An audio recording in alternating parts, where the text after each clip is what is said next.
10살 소녀 전국을 떠들썩하게 한 살인마를 잡다. 후쿠오카 니시구치 아키라 사건. 당신의 집에 찾아온 손님이 흉악한 연쇄 살인범이라는 걸 알게 된다면 당신은 어떻게 하시겠습니까? 정월 초 한 가족에게 한 남자가 찾아옵니다. 그는 거래 상담차 왔다고 말했습니다. 당시 11살이던 이 집의 둘째 딸은 그 남자의 얼굴을 보자마자 순식간에 얼굴이 새파랗게 질렸습니다. 왜냐하면 그 손님이 전국 수배 중인 연쇄 살인범 니시구치 아키라라는 사실을 그녀가 알아챘기 때문입니다. 소녀는 즉시 아버지에게 이 사실을 알렸지만 아버지의 반응은 믿기 어려운 것이었습니다. 아버지가 내뱉은 말은 그 사람은 행복에 사자란다. 전후 최악이라 불리는 연쇄살인 사건 니시구치 아키라 사건. 그 니시구치를 집에 들인 가족은 어떻게 되었을까요? 그리고 정체를 눈치챈 10살 소녀에게 어떤 운명이 기다리고 있었을까요? 시간은 1963년 10월 18일. 후쿠오카현의 한적한 시골길에서 당시 37세였던 니시구치 아키라는 첫 번째 살인을 저질렀습니다. 그는 지인이었던 담배 행상인을 꿰어내어 그가 몰던 차에 함께 올라 아소산으로 향했습니다. 니시구치는 숨겨두었던 송곳과 망치를 꺼내 들고 순식간에 그 남자를 덮쳤습니다. 피해자는 저항할 틈도 없이 목숨을 잃었습니다. 니시구치는 남자의 가방에 있던 매출금 26만 9천 엔을 강탈하고 입마금을 위해 운전수까지 살해했습니다. 믿기 힘들 만큼 잔인한 범행을 저지른 니시구치. 그는 어떻게 보통 사람에서 이런 흉악한 괴물이 되어버린 걸까요? 니시구치 아키라는 1925년 12월 부유한 가톨릭 신자 가정에서 태어났습니다. 부족함 없이 자라면서 그의 어린 시절 꿈은 신부가 되는 것이었습니다. 꿈을 이루기 위해 열심히 공부했고 기독교계 사립학교 이른바 미션스쿨에 다니게 되었습니다. 드디어 꿈을 향한 첫걸음을 내디뎠다. 그렇게 생각한 것도 잠시, 그는 곧 현실을 깨닫게 됩니다. 니시구치 소녀는 기숙사에 들어갔는데 그곳은 엄격한 규율이 기다리고 있었습니다. 종교계 학교였던 탓에 지켜야 할 규칙은 매우 엄격했습니다. 자유롭게 자라온 니시구치에게 그것은 너무나도 가혹한 생활이었습니다. 결국 그는 중학교 3학년 때 마음이 꺾여 학교를 그만두었습니다. 어린 시절부터 품어온 꿈이 사라지자 그는 더 이상 갈 길을 잃고 점점 스스로를 내던지듯 살아가게 되었습니다. 이후 불량한 친구들과 어울리며 생활은 점점 더 황폐해졌습니다. 그의 난폭함은 점차 격화되어 마침내 사기와 절도까지 저지르게 됩니다. 결국 그는 무려 전과 사범이 되었습니다. 니시구치 아키라 결혼과 첫살인의 동기. 범죄로 얼룩진 젊은 시절을 보냈던 그는 20살의 감옥에서 후쿠오카 출신 여성을 만나 뜻밖의 결혼을 했습니다. 그리고 그는 3명의 아이 아버지가 되었습니다. 그러나 그는 아내와 아이들을 사랑하지 않았습니다. 오히려 다른 여자들과 어울리며 방탕한 생활을 이어갔습니다. 그런 니시구치가 첫 번째 살인을 저지른 이유는 놀라울 정도로 단순했습니다. 그가 담배 행상인을 살해한 이유는 바로 불륜 상대 여성에게 돈을 빌려주기 위해서였습니다. 가족이 있음에도 불륜을 위해 그는 결국 강도 살인이라는 끔찍한 길을 선택하고 말았습니다. 니시구치의 범죄 인생은 여기서부터 더욱 가속화됩니다. 첫 살인을 저지른 날 밤 그는 계획대로 여인에게 돈을 건넸습니다. 하지만 그 다음 날 그는 전국에 지명 수배된 범죄자가 되어 있었습니다. 목격자의 증언 때문이었습니다. 자신이 수배되었다는 사실을 알게 되자 그는 곧바로 불륜 상대 여성 앞에서 자취를 감추고 도주 생활에 들어갔습니다. 이것이 바로 일본 전역을 공포에 몰아넣었던 니시구치 아키라 사건의 시작이었습니다. 니시구치 아키라 자살 위장과 치밀한 도주 행각. 첫 번째 살인을 저지른 지 6일 후인 1963년 10월 24일. 세토네해를 건너는 연락선 안에서 니시구치의 것으로 보이는 양복과 가죽 구두가 발견됩니다. 그 양복 속에는 가족 앞으로 쓴 유서가 들어있었습니다. 이걸로 끝이다. 잘 지내라. 그러나 그는 당연히 자살하지 않았습니다. 단지 투신 자살을 가장한 것이었습니다. 시신이 바다에서 전혀 발견되지 않았기 때문에 경찰은 곧바로 이것이 위장 자살이라는 결론을 내리고 수사를 재개했습니다. 한편 소년 시절부터 사기 수법을 익혔던 니시구치는 가명을 사용하며 도망다녔습니다. 이미 사기죄로 체포된 전과가 있었던 그는 범죄 속에서 길러온 나쁜 지혜를 도주 생활에서도 활용했습니다. 먼저 그는 히로시마현의 한 양호시설에서 일을 하며 도주 자금을 마련했습니다. 그리고 시즈오카현의 한 여관에서 두 번째 강도 살인을 저질렀습니다. 그 후에도 치바, 후쿠시마, 홋카이도, 도쿄, 도치기 등 전국 각지를 떠돌며 강도와 사기를 반복했습니다. 니시구치의 목적은 단 하나, 도주 자금을 손에 넣는 것. 그 단순한 이유 하나만으로 그는 범죄를 거듭하며 계속해서 죄를 쌓아갔습니다. 니시구치 아키라, 종교가 후루카와 다이류를 노리다. 그 후 니시구치가 다음 표적으로 삼은 것은 구마모토현의 불교 종교가 후루카와 다이류라는 인물이었습니다. 니시구치는 후루카와 가문에서 돈을 속여 빼앗을 계획을 세웠습니다. 그는 이 일을 위해 무려 17일 동안 계획을 치밀하게 준비했습니다. 후루카와 다이류는 구마모토현 다마나시에 가족과 함께 살고 있었습니다. 그의 직업은 교화사였는데 이는 교도소 안에서 사형수와 면회를 하며 마음을 돌보고 상담을 맡는 일을 뜻했습니다.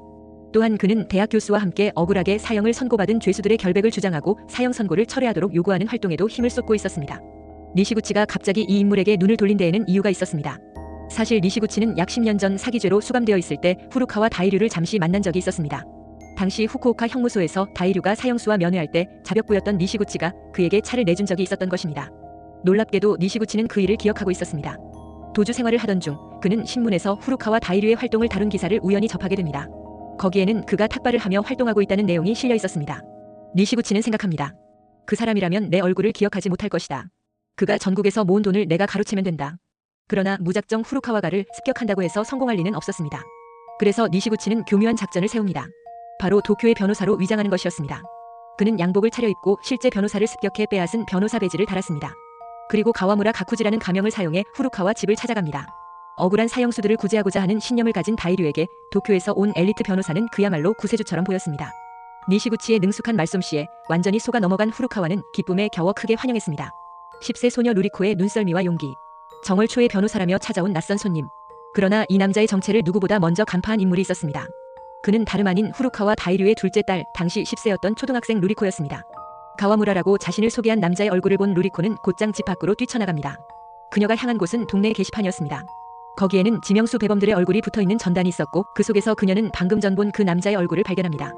그 전단에는 이렇게 적혀 있었습니다. 니시구치 아키라. 루리코는 확신합니다. 아까 그 변호사라는 사람 바로 이 수배범이다. 사실 그녀가 니시구치의 얼굴을 기억할 수 있었던 데에는 이유가 있었습니다.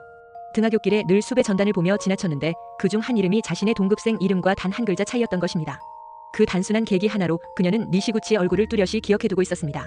집으로 돌아온 루리코는 음식을 나르는 척하며 다시 한번 그 남자의 얼굴을 확인합니다. 그리고는 용기를 내어 아버지 다이류에게 조용히 속삭입니다.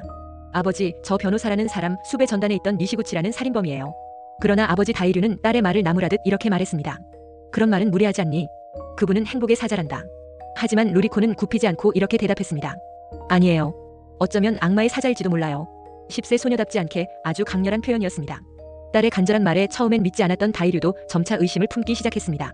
그는 눈앞의 변호사 얼굴을 유심히 살펴보다가 곧 전단 사진과 똑같은 점과 혹을 발견합니다. 그 순간 그는 이 남자가 바로 니시구치 아키라임을 알아차리게 된 것입니다. 후루카와 가족의 피해 숙박 작전과 경찰 신고, 자신의 집에 들어온 손님이 전국에서 지명수배된 연쇄 살인범이라는 사실. 후루카와 다이류에게 그것은 믿고 싶지 않은 현실이었습니다. 하지만 눈앞의 남자가 니시구치 아키라임을 확신한 순간 그는 결심합니다. 그냥 내버려두면 또 다른 희생자가 생길지도 모른다. 반드시 막아야 한다. 다이류는 가족과 상의한 끝에 대담한 계획을 세웁니다. 그것은 바로 우선 니시구치를 집에 머물게 하고 그가 잠들기를 기다린 뒤 새벽에 경찰에 신고하여 다음날 아침 조용히 체포하게 만드는 것. 즉 단 한 번뿐인 비의 숙박 작전이었습니다. 다이류는 이 계획을 아내와 장녀에게도 전했습니다. 그들은 무슨 일이 있어도 반드시 성공시키자고 굳게 다짐했습니다. 밤 11시가 되자 가짜 변호사 니시구치는 별채 방으로 들어가 잠자리에 들었습니다. 그가 잠잠해진 것을 확인한 다이류는 가장 먼저 어린 자녀들이 있는 방으로 갔습니다.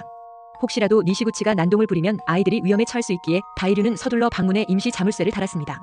못 하나를 박는 데 걸린 시간은 무려 20분. 극도의 긴장 상태에서 그는 한치의 소리도 내지 않으려 애쓰며 작업을 마쳤습니다. 결국 그는 무사히 아이들의 방을 안전하게 봉쇄하는 데 성공했습니다. 니시구치가 완전히 잠든 것을 확인한 뒤 다이류는 아내와 장녀를 경찰에 보내기로 합니다.